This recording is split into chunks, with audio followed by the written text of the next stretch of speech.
Primeiro tempo terrível, cavadinha. Segundo, ele faz o gol. O saldo do Yuri hoje, como é que ele sai da Neoquímica Arena hoje? Acho que assim, sai com saldo negativo. Negativo porque além da cavadinha, e assim, eu não gosto de criticar cavadinhas, porque quando faz é coisa maravilhosa. Perdeu, foi uma decisão que ele tomou naquele momento, né? Decisão equivocada. Mas ele perdeu alguns gols depois da cavadinha que poderia, inclusive, ter matado o jogo no primeiro tempo. Exato. Eu tava depois do primeiro tempo, falei, nossa, esse não é o Flamengo que a gente está acostumado a ver. E aí você tem que tomar o cuidado realmente e ser prudente no jogo contra o Flamengo. Um gigante do nosso futebol. Um time que é pleno de craques. Não é à toa que no segundo tempo, depois que o Corinthians fez o gol, o Flamengo mudou completamente. Parecia aquele Flamengo realmente que nós estamos acostumados a ver. Então, faltou muito, realmente foi o que ele fez no primeiro tempo. Os gols perdidos, a cavadinha e os gols perdidos, que poderiam, de fato, ter matado o jogo. E o Felipe Melo, treinador, Felipe, se tu tem um caso desse no teu time, tu vê que o cara treinou uma ou outra vez a cobrança, tu conversa com o cara ou tu dá liberdade total pro cara? Eu vou dar liberdade total pra decidir, só que tem que treinar.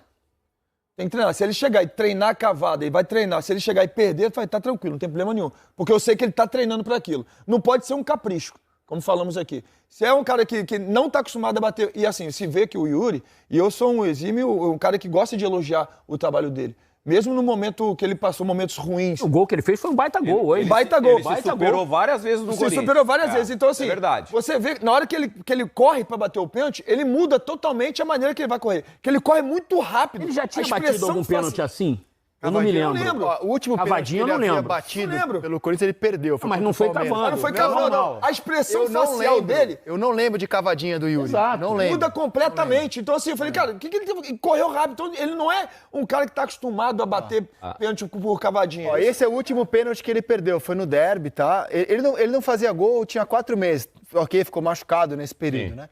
Ele estava num jejum de 4 meses e esse foi o último pênalti que ele havia perdido. Não sei se ele viu o Rossi na disputa contra o Estudiantes e percebeu alguma coisa, algum movimento que o Rossi sai um pouco antes. Mas bate no meio, daí não bate, então né? eu digo. Eu não sei se ele ficou, assim, alguma coisa... Pra você num jogo desse, cavar daquele jeito que ele cavou, alguma coisa deve ter passado na cabeça dele em relação ao Rossi, eu acho. Algum movimento, alguma coisa. Eu acho que ele mudou na corrida. Na corrida? Eu acho que ele toma a decisão da cavadinha na corrida. Eu acho que ele não sai pensando em dar a cavadinha. Eu acho que ele muda na corrida. Então é pior pelo gesto ainda, dele. Mas então, Ele pra saiu mim, muito rápido. justamente, Justamente pelo gesto dele, É. eu tenho convicção que ele quis saiu... induzir. ele Já falou assim, pensando eu em vou induzir, cavar. eu vou induzi-lo, assim, o cara pensar que eu vou dar um chute pancada. forte, uma pancada. Esses malucos que cavam, eles devem pensar, não é possível que o cara vai... porque Eu cavei uma vez. Eu tava na Juventus, a minha família tava toda no estádio. Foi contra o Leite, se não me engano, para o italiano, pediu o Del Piero pra bater. Deixa eu bater, bate. Quanto estava o jogo, você lembra? Eu nunca bati naquele jeito, só que eu tinha treinado, eu treinei umas 4 vezes, se tiver um pênalti, eu vou pedir bater e vou cavar. E eu cavei, como eu não estava acostumado, foi uma cavada assim que a bola quase não saiu, foi muito devagar. Foi muito devagar, por quê? Porque eu realmente... Entrou? E eu saí correndo, foi gol, e eu saí correndo, e como ele fui muito rápido pra bola, como se fosse dar um chute forte. E aí o goleiro pulou antes, eu tive a felicidade de fazer o gol, mas assim... Quem não tá acostumado, meu irmão, é difícil. Cara, e foi tão ridículo porque o Rossi tá no chão e ele ainda agarra a bola no chão. Sentado. Olhando pra cara dele. Sentado, né? Agora, olha só, é óbvio que a cavadinha é muito assunto. Agora, o Flamengo, quando botou a bola no chão, depois de sofrer o gol, deitou no jogo, né? Eu acho que são duas análises que a gente tem que fazer. Dominou completamente o jogo. Por que o Flamengo jogou tão mal o primeiro tempo e o que aconteceu, né, pro Flamengo jogar melhor o segundo tempo, né? Eu acho que esse é um ponto que o Felipe deve falar na entrevista coletiva. Você não acha assim, ó, quando o Corinthians dominou o jogo, o primeiro tempo foi do Corinthians. Foi do Corinthians. 0-0, não conseguiu transformar o domínio em vantagem. Poderia ter ido com 2-0 tranquilamente. Poderia. Tranquilamente. E aí o Flamengo, Com 2 a 0 quando dominou os 30 minutos do segundo tempo finais, 2 gols. 2 gols. Que eu acho que diz muito sobre a Eu diferença até de falei na qualidade redação, dos sabe dois o que times. parecia o primeiro tempo? O Flamengo e Corinthians do primeiro turno.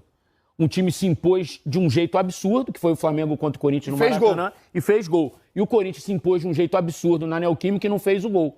Né? E parecia, porque o Flamengo saiu do Maracanã com 3-0 no primeiro tempo, lembra? Poderia ter acontecido isso hoje na Neoquímica. Pareceu, a favor do Corinthians. O primeiro tempo, o Corinthians marcando alto, pressão, com a intensidade que o jogo pedia, e o Flamengo parecia um time cansado. Isso aí, eu também. Essa é a verdade. Porque, como que é a jogada, a transição do Corinthians que saiu pênalti, 2, 3 atletas do Flamengo tentando fazer uma pressão alta e o time não acompanhou, Espaçado, né? ficou espaçado o time, o Corinthians saiu na cara do gol. E depois foi a mesma coisa, o Corinthians ganhou o meio campo. O Corinthians ganhava duelo, o Corinthians tinha intensidade. E no segundo tempo começou da mesma maneira. Tanto que o Corinthians faz 1-0.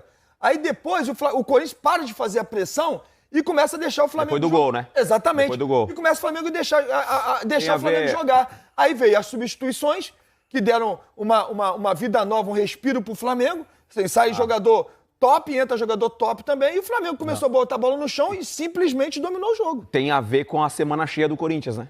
O Corinthians ele não joga durante a semana, o Flamengo joga a Libertadores, que a gente falou, aquele jogo de loucura, né? De fisicamente o Flamengo exigiu demais do Flamengo a questão física. O Corinthians treina com muita intensidade e o Dorival deve ter pensado, a gente tem que colocar intensidade e faltou o Ricardinho até falou, né? O Corinthians produziu muito, mas ele não converteu, não fez o resultado, porque se o Corinthians consegue fazer o resultado, quando então ainda é intenso dentro de campo, o Flamengo não consegue virar.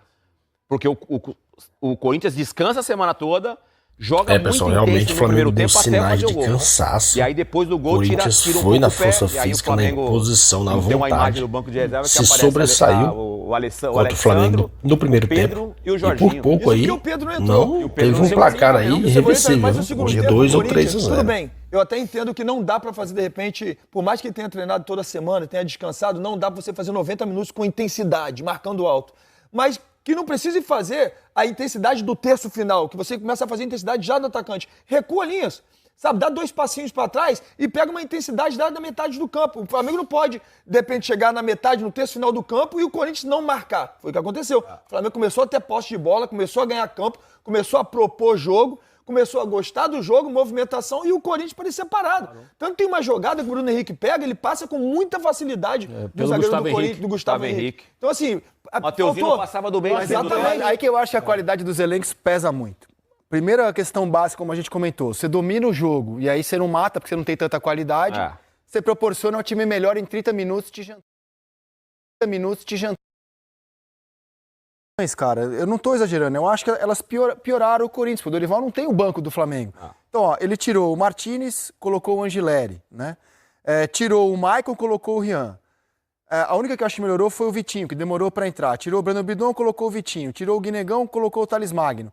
Você pega o Flamengo, entraram Luiz Araújo, Plata, Jorginho.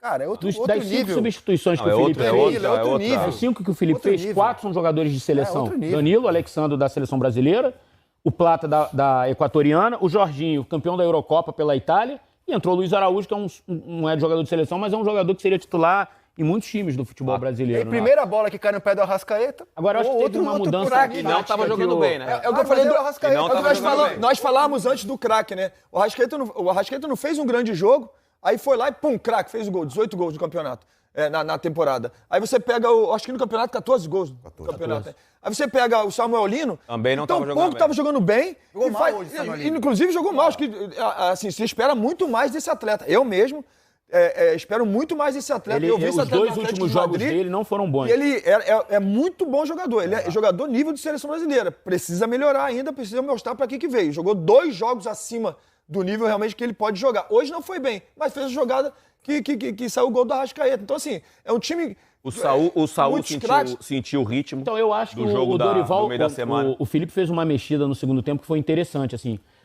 O primeiro tempo começou com o Saúl mais na frente e o De La Cruz mais atrás. No segundo tempo ele inverteu. Ele trouxe o Saúl para primeiro volante e deu mais campo para o De La Cruz, com mais dinâmica. Eu acho que já melhorou um pouco. E ele trouxe o Carrascal, pelo menos assim eu vendo, mais para perto do Arrascaeta, mais próximo. E aí o Flamengo conseguiu preencher mais aquele setor ali com o De La Cruz, com a Arrascaeta e com o Carrascal. E começou a envolver o Corinthians. Gramado bom, qualidade de passe, troca de passe. Então, várias vezes o Flamengo chegou tocando estava muito espaçado no primeiro tempo. Tocando e abria. E conseguiu fazer o primeiro gol assim. O Corinthians não conseguia segurar. É isso aí, nação! Grande vitória do nosso Mengão ontem de virada por 2-1.